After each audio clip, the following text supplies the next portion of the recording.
Y nuestro tema esta mañana es cómo Cristo nos dice de su Espíritu. Y como mencioné en nuestra lectura bíblica, aquí tenemos la última noche en la que Cristo instruye a sus discípulos, a los discípulos, a los que serán sus discípulos, y les instruye antes de su muerte en la cruz del Calvario. Y en particular, Él está enfocándose en las cosas que ellos necesitan entender de forma vital y cosas que todavía no entendían. Y muchas de las cosas que tenemos en este capítulo 14, muchas de las cosas que se les dice aquí ya se les ha dicho antes, pero hay cosas que son completamente nuevas. Sin embargo, no las entienden de forma instantánea. De hecho, en el capítulo 16 vemos que todavía dicen, pero no entendemos qué es lo que estás diciendo cuando dices esto y cuando dices aquello. Y de pronto lo entienden.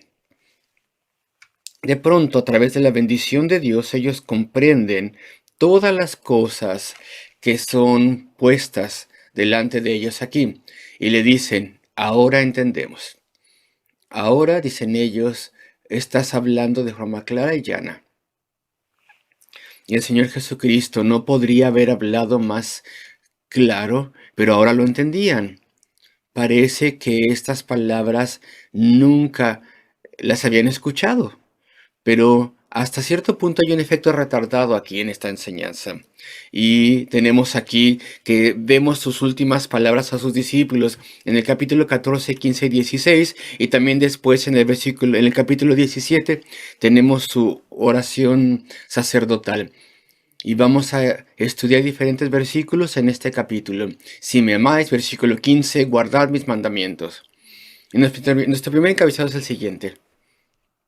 Esta bendición que Cristo mencionaría, en particular cuando se daría el Espíritu Santo, es algo exclusivo y es algo que es solamente para creyentes.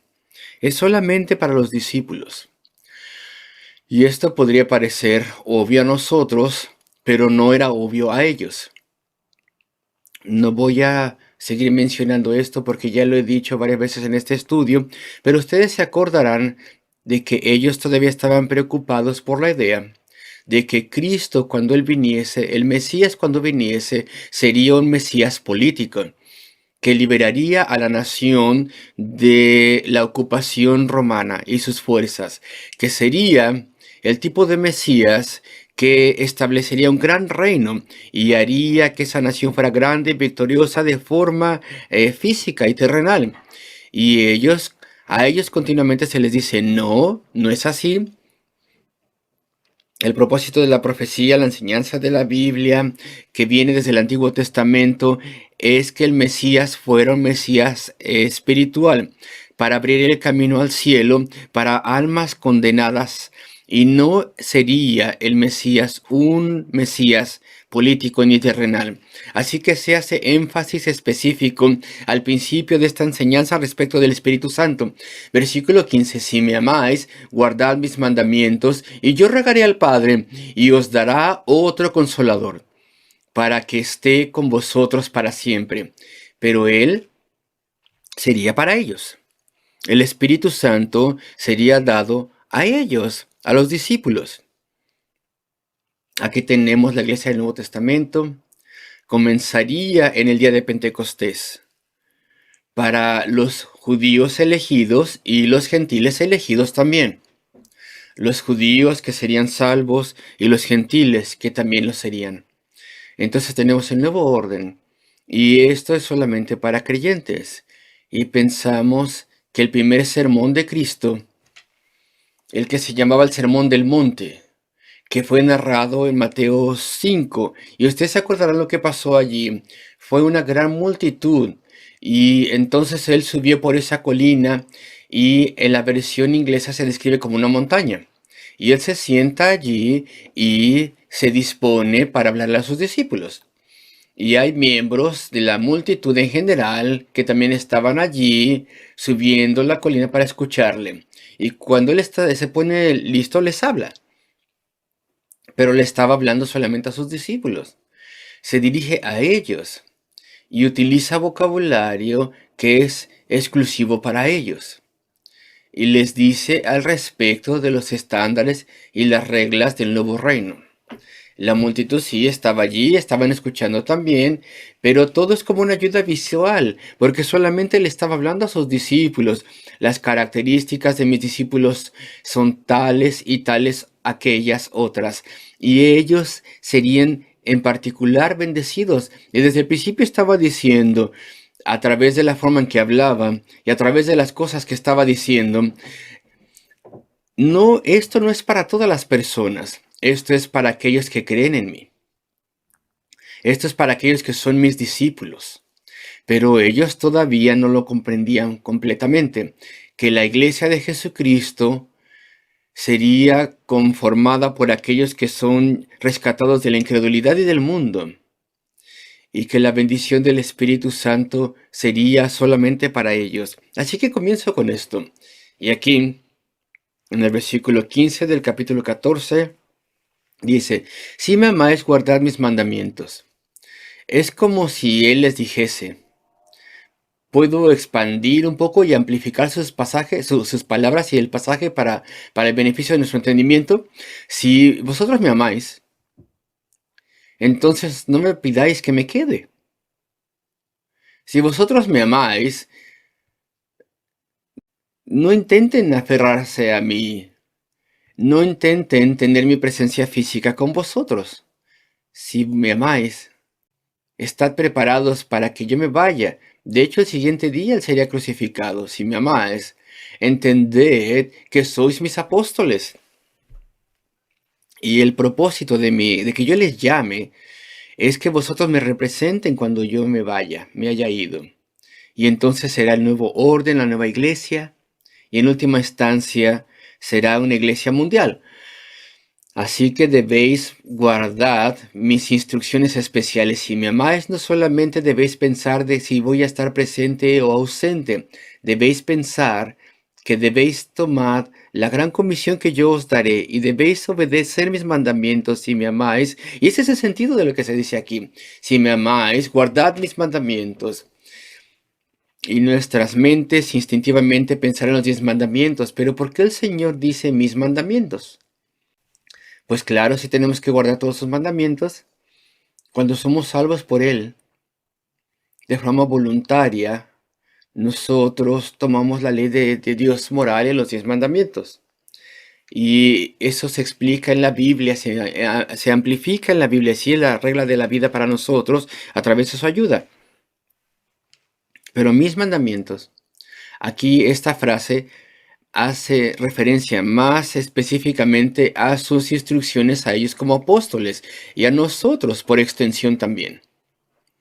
Por ejemplo, entonces, ellos se acababan de sentar en la cena del Señor, la primera cena del Señor.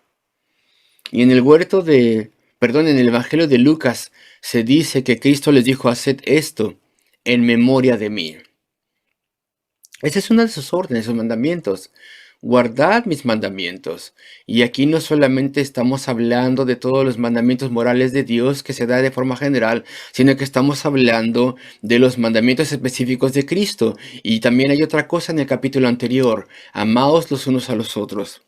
En la iglesia cristiana, como creyentes, vosotros debéis amaros los unos a los otros.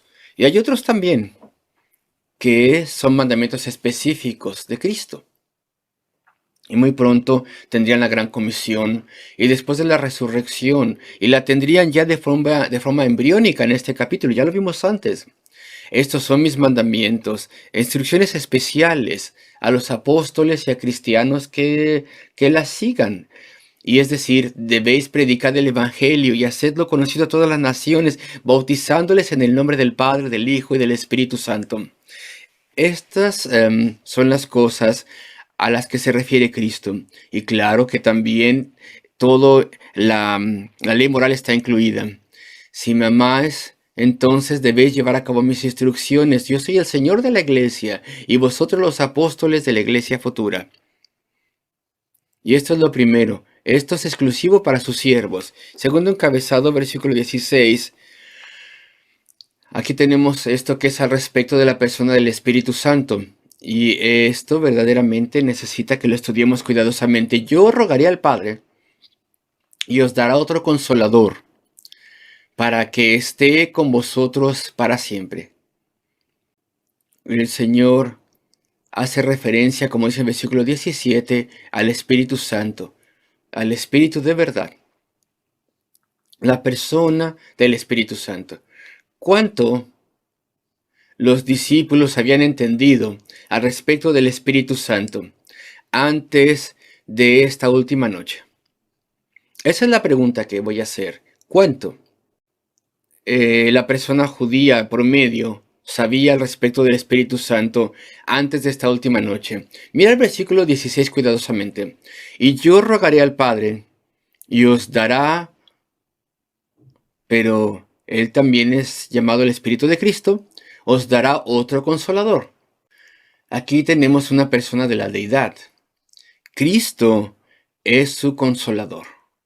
Y la palabra que se traduce aquí, consolador, puede ser traducida de diferentes formas.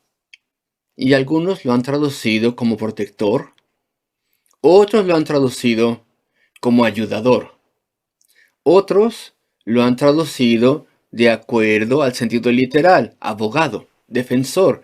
Pero ese no es el sentido primario que se tiene en mente aquí, es obvio. La traducción inglesa lo traducen como nosotros en español lo tenemos en la Reina del 60, consolador. Y les explicaré por qué, pero este protector, este ayudador, este consolador, y ya tenían uno.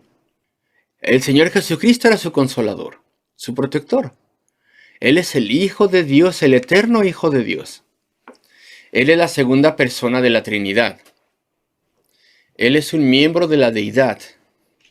Él es uno con el Padre, un Dios y tres personas. Él es una persona divina, pero Él les iba a dejar.